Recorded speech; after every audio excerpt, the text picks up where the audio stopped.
for so much as one steamship dock should have been a tip-off. Even before the railroad came miraculously to town, Key West was decidedly overbuilt, and the infrastructure for expansion simply did not exist.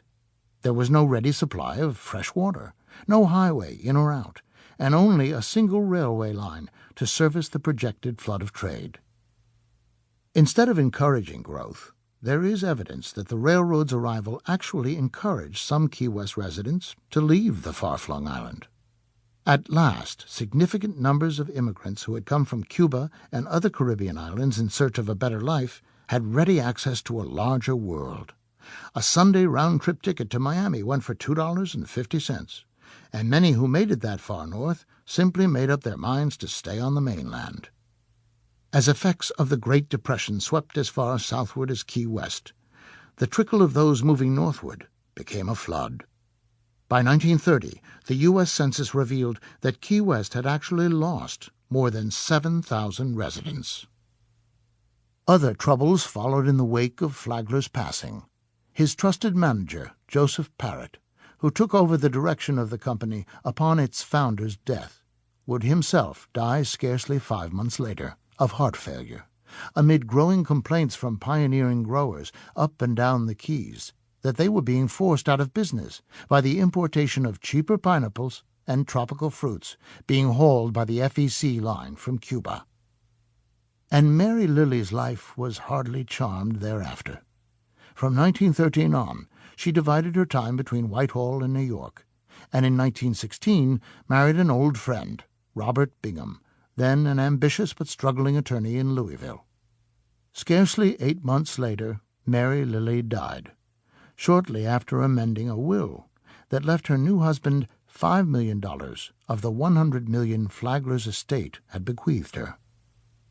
While 50-year-old Mary Lily's death was reported as heart failure, the timing led to whispers of her acute alcoholism and even laudanum abuse, a not unheard-of practice among certain of the leisure class of the day.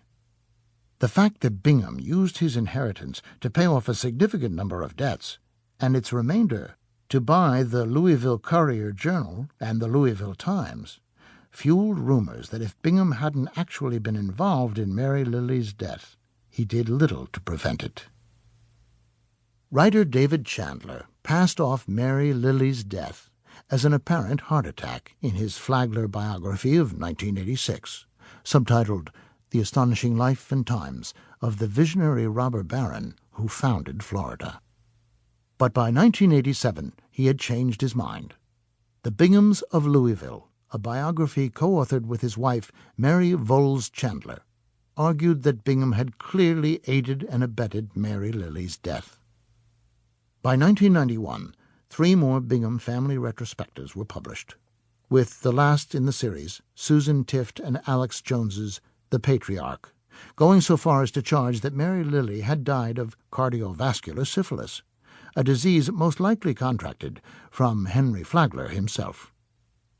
Subsequent historians have dismissed such speculations as pure sensationalism, but it is a reminder that if Flagler truly had immortality in mind as he pressed ahead with the fight to complete the Key West extension, he should have understood the costs of such status.